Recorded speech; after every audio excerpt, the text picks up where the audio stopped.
everybody, and welcome back to another episode here of the Highland Scotties Teambuilder Dynasty here in EA Sports College Football 25. And this is episode number 4 of the Scotties Sports Talk, as we do a little bit of a preview here of the season as our first game of the regular season for season number 2 is against Texas A&M, ranked Texas A&M, number 4 ranked Texas A&M. Of course, we're number 5 in the nation. And there you see over at the top of the screen there our offense and defense. Of course, it's declined a little bit there because we lost quite a few good players here, but we still got a good batch of great players here, 90 plus. I think we have I wouldn't say we're somewhere close to a little over 10 players that are 90 or above in overall. And I'm really excited about this season because I think this season we've kind of put the foundation down with what we can do. If you remember, this was a continuation from where we left off from our series in NCAA 14. It's been a while since we won the national championship in the last episode, or the last 2 episodes ago. Highland's been shut out of college football playoffs, or in this case it was the bowl series, for a couple years, and now we finally made our way back with Coach Bonds returning. And of course this team been put together not necessarily by him, well, kind of a little bit by him, as he is the sports athletic director of Highland.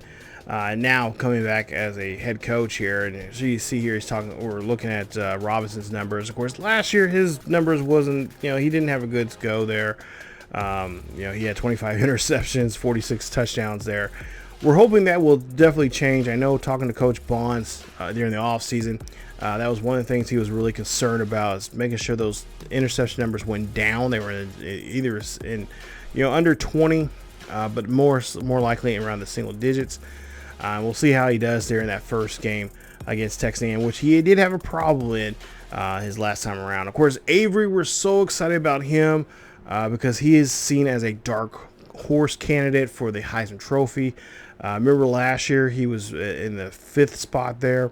Of course, Julius Bolden took the Heisman for us there, so congratulations to him. He's now in the pros. But Avery, I'm so excited about him with his quickness, his speed. Over 2,000 yards last season, 25 rushing touchdowns, no fumbles. I mean, this kid just came out of the gates, and just when he gets the ball in his hands, he shoots right out and gets out of the backfield there. Especially Xavier Bowe as well.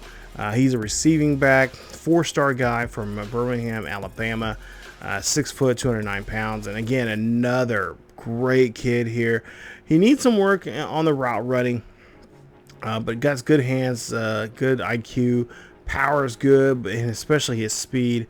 We're going to try to throw to him more often here, but the same thing with him. Where do you see a school that has 2 guys that goes over 2,000 yards for the season and 20 plus touchdowns? You don't see that. That is an anomaly, and that was how it was last year. And I think that's the biggest reason why we got to the national championship like we did.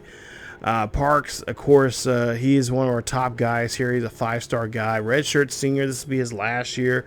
He's from New Jersey. Came out of the New York, New Jersey area, metro area. 6'4", 204 pounds, and we're hoping to see some big things come from him. Look at the route running; he's just top notch there. But having him with that ability he has, it's one of those things where it's so tough because you try to throw to him, but he's gonna be. They're gonna put the best coverage on him, regardless. Don't matter what school it is, especially some of the teams we'll be playing here this year. It's gonna be tough to try to throw to him. But he does have really great hands. Of course, he can route run like nobody's business. He only had 7 touchdowns last season. We tried to get him 1,000 yards, but we came up very short there, 595 to be exact, there for him for last season. He had 46 catches, but he should be a 1,000-yard receiver. And we can get him in the right plays and and the right situations there for him, he is going to be just lights out. Corey Good, again, last season did a great job for us. He has some big plays there for us, going down into the national championship, as well as a couple other games leading to that. But he had a nice year as well, and we're hoping that with all our receivers, one of the things I stress about receivers is we got to make sure we're better from year in and year out. And I'm hoping that these guys will stay on top of things and have goals that can be met. He was a 1,000-yard receiver. He had 21 touchdowns last year. So we're expecting the same thing here. I really want to try to get him maybe closer to 2,000 yards this year in receiving. He had 102 catches, and he did have a little bit of a slow start starting off, but once we got in the thick of things towards the last half of the regular season there, he really picked up and did really well. Davis Feeney, there you see the tight end. He's just a great guy, great kid with great hands, 6'4". Pretty much I can throw a ball up to him at any point, give him a 50-50 ball anywhere on the field there, and he does a great job there. He's kind of limited in route running, but he does a great job what he can do there. Hands are great. Power is great. His quickness for his size and his position, his ability is top notch, and I'm really hoping to see him a lot more in that red zone offense for us. In years past, and not, so far not in this series yet, but in the original series of the Highland Scotties, we've always been really successful with tight ends, and I'm hoping he's the start of those great line of tight ends coming in here and helping us play and do well there, especially in the red zone, and take advantage of the height that they have, because we've been so lucky enough where we found some good tight ends that have really good height. The 6'3", 6'4", 6'5". I think we even had a 6'6" at one time. So we're hoping that will continue to be the tradition there at Highland.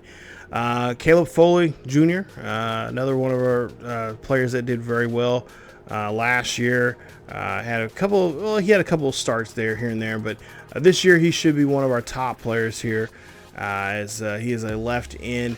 We're hoping that he's been growing. Spring ball, he looked very nice. He looked very healthy. He's really ready to go. He didn't play in too many games there. He had 3 tackles, 1 tackle for loss, a sack last season. But I think this year, this is going to be his year. This is going to be the year that I think he will definitely make him something special out there. And of course, talking about special people, you got Mr. Wolfork here, Will Wolfork, senior, 6'5", 267, from South Carolina. And he's a star development there. And he played like a star last year. He did a great job there for us on that defensive line there. Made some huge made huge impact there, especially when it came to him and Bolden being right behind him on the blitzing and the pass rushing and stuff like that. And we're hoping that will be the same thing again here. He is more notable for his run stopping ability, but at the same time, he's good at the stopping the pass and getting there and roughing up the quarterback as well. And we're hoping that will be the same thing coming up this season. Very talented kid, very disciplined kid. And like I said, we're hoping to see some good things for him. He was another person that was up. We had actually towards the end there, we had 5 guys that were up for the Heisman. And I'm hoping that we can get a good start with him this season and get him on that list very early in the season. Quentin Dyson made some big plays towards the end of the season there. He was kind of a quiet kid. He's actually a quiet kid in person, but on the full field, he's totally different. The defensive end here does a great job there of really putting a stop to the run. There you see his power. Of course, it doesn't have the really quickness, or at least the quickness you need for a defensive lineman, but he definitely, if he gets his hands on the quarterback there, he can really do some damage to a quarterback in the backfield there. 47 tackles, 35 tackles for loss last season, 9.5 sacks last year. A great year for him and Dyson. I'm hoping it will only get better for him as they go along. And of course, another guy here helping out on the defensive side of things, and I'm really excited about our defense. I think our defense is a lot more better, even though we don't have Bolden and a couple other guys there. I think this year with this guy here, Barr, he is going to be set to do some special things here. There you see his 86 overall. Looks like his top things are run stopping, power. And of course, his quickness is really good for his size there. 6'4", 240 pounds. I mean, he is just a locomotive. Young man from Auburn, Alabama. And he is definitely putting the hurt on. He had 5 interceptions last year, 19 sacks, 62 tackles for loss, and 145 tackles. I mean, this kid was everywhere on the field. And that's what I love about him. And like I said, he is going to be our guy. He's, if anything, he's probably going to be our captain for the defensive side of the ball. Brady Locklear. This is a young guy. He's been on the team for a while now, and he's a redshirt kid. This is going to be his first time playing full-time this year, as he got a couple of starts last year. He came in for garbage time, had a couple of decent plays here and there. But I think this year, this is the year that's going to really have him almost become a household name for our defense here. We're looking forward to his run-stopping ability, quickness as well. Now, last year, he had 16 tackles, 1 tackle for loss. Not bad for a couple of games that he was involved in. But yeah, we definitely see something out of here, and that's why we redshirted him, because we now see, and I know in practice and stuff like that for the last couple of seasons now, he's been playing very well. He's a very very smart football player. And he really few makes mistakes on the field, and we're hoping that will carry on to when he actually gets played in live situations. Cameron Fields, one of the corners here. This kid has killer running ability there, from Selma, Alabama, 5'11", 190. He is going to be a guy who's a center back. He's a corner. He's going to be going up against the slot receivers there. But I really think we're going to see a lot of his greatness out of the special teams. This kid can, take punt returns, kick returns, and do amazing stuff on the field. Just fun. He just can read around and how to get to the end zone quickly.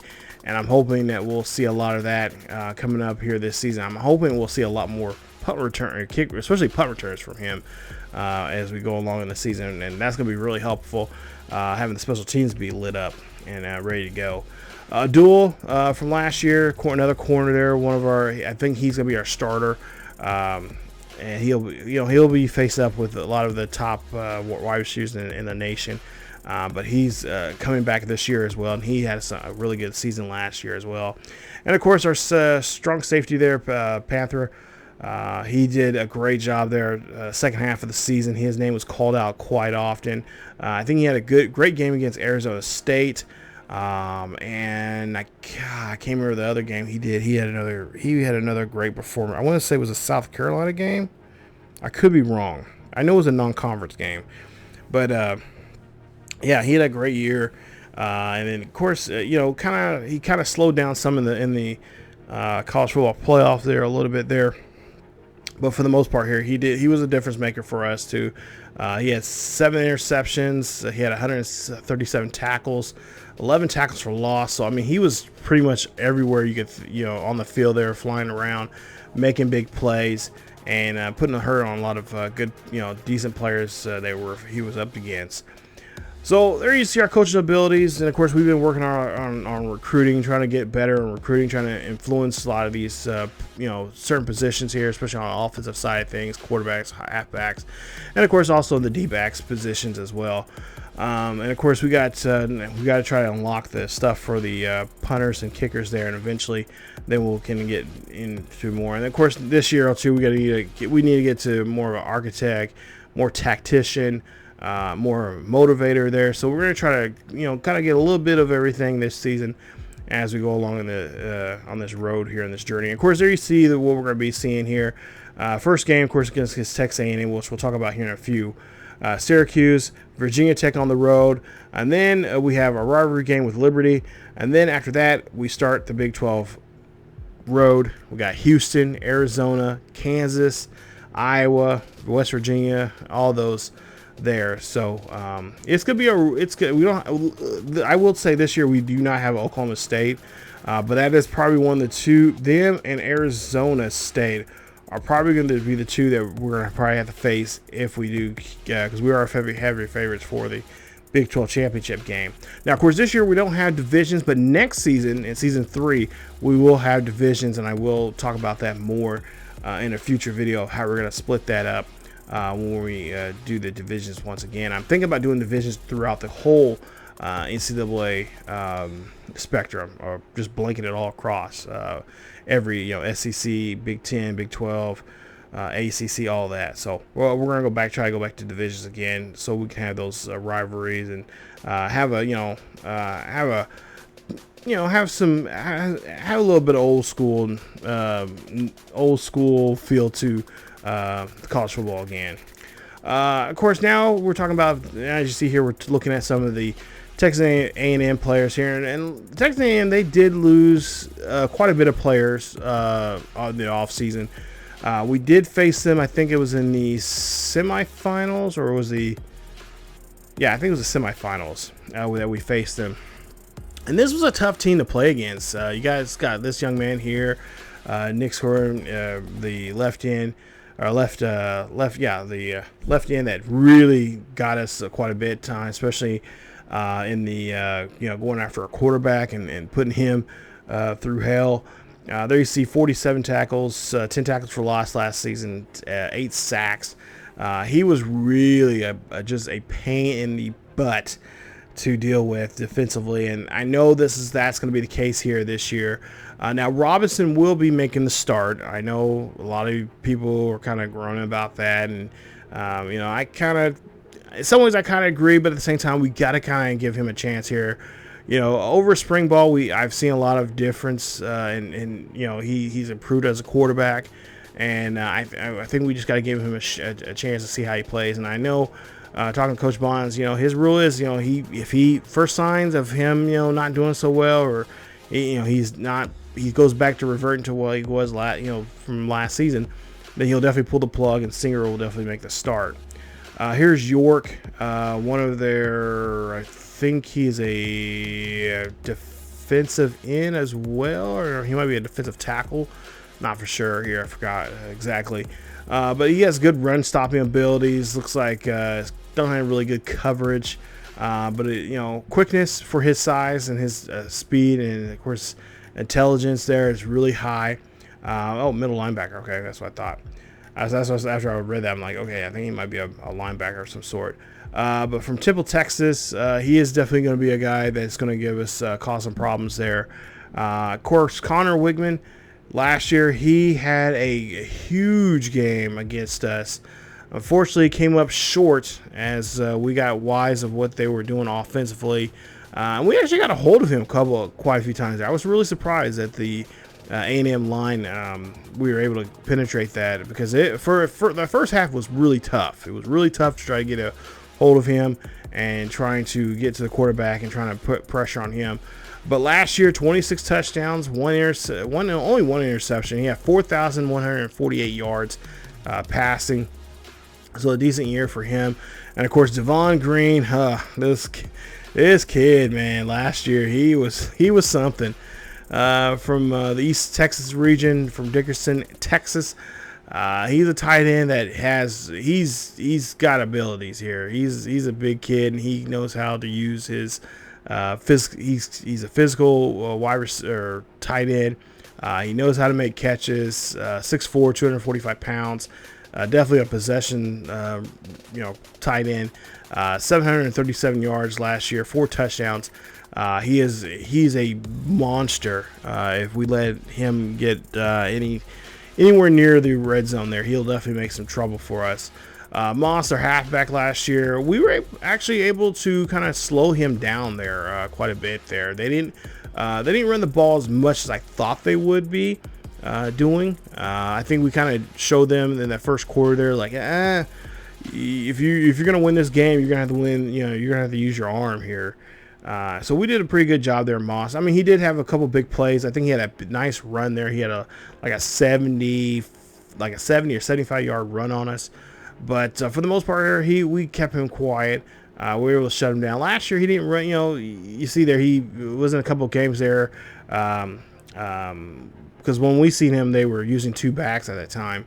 We were able to really do a good job there first quarter shutting down. But he only had 154 yards, 7 rushing touchdowns last year. Hicks and with Moss, I think we'll see a lot more from him this year. DJ Hicks from Katy, Texas. There you see 6'5", 290 pounds, 5-star recruit out of high school. And of course, he is going to be a guy here who is just going to be trying to wreak havoc on us. And our quarterback as well. They will. I mean, if I remember correctly, and of course it's been a while since I played this game, but if I remember correctly, Texas A&M they have a lot of guys, defensive guys that can fly around. He's not one of them, but he's a D lineman. He can definitely try to punish us pretty good with the especially trying to run right at him because we got backs that we can run at him and we can also run away from him. So. I think for the most part we're gonna try to run the ball. Obviously, that's our bread and butter, and then of course work our way up to passing and stuff like that. But they got some linebackers that are just flying everywhere. It's like, what the hell are you guys coming from? So they got great speed and power in that secondary there, and that's what I'm just nervous about. But we'll have to try to run the ball here and just try to wear those guys out as much as we possibly can, and eventually. We can start throwing, and this year I'm going to try my best to kind of limit our throws. I want to try to get our quarterbacks to throw somewhere around 30 to 35 in a game. So, but yeah, this should be a fun game. This is going to be a number 4 versus number 5. We're coming out of the gate hot. This is going to be a very all hands on deck type of game. As you see the description right there. Yeah, I mean that's exactly how I can call it. These 2 teams in the top 10, especially in the top 5, we're going to go head to head. This is going to be a slugfest here. Both sides are going to give up scores. I think there'll be some turnovers as well, and a lot of physicality in this game. And I think Coach Bond said that. He said that he wants to see a lot of physicality. He wants to see guys. He wants to punch them in the mouth. Don't literally punch them in the mouth, but he wants to punch them. Make it personal. Last year we got lucky. We got past them, and of course eventually we did beat Oregon. And of course I was thinking about putting Oregon on the thing here this year, but I was like, this is a little too much. But yeah, we did a great job with them last time. We got lucky. This time we'll make sure we want to solidify that luck and see if we can come out with a good victory here. So that video should come up here in the next day or 2. So stay tuned for that, and we'll start season 2 on the road, where the home of the 12th man is, born and raised there, and at College Station. We'll take on the Texas A&M Aggies here in the next video here in the Highland Scotties Teambuilder Dynasty. So stay tuned for that here on the channel. Like I said, it'll be up here, then be uploaded here the next day or 2. So definitely check it out as we'll start season 2 there on the road. But if you guys have any ideas, questions, like I said, the playbook's still the same. I've changed some things more on the defensive side of things. But yeah, if you guys have any comments, questions, concerns, all that kind of stuff, leave it down below in the comment section. I'll get to it, let you guys know. And of course, if you guys have any ideas for a type of strategy, or not strategy, but playbook that we can use for the offensive side this year, because I do want to shake it up some, let me know down below as well. So again, Scotty Nation, thank you guys so much. Stay tuned for more here on the channel. As always, keep yourselves healthy. Go Scotty Nation. I will see you guys next time.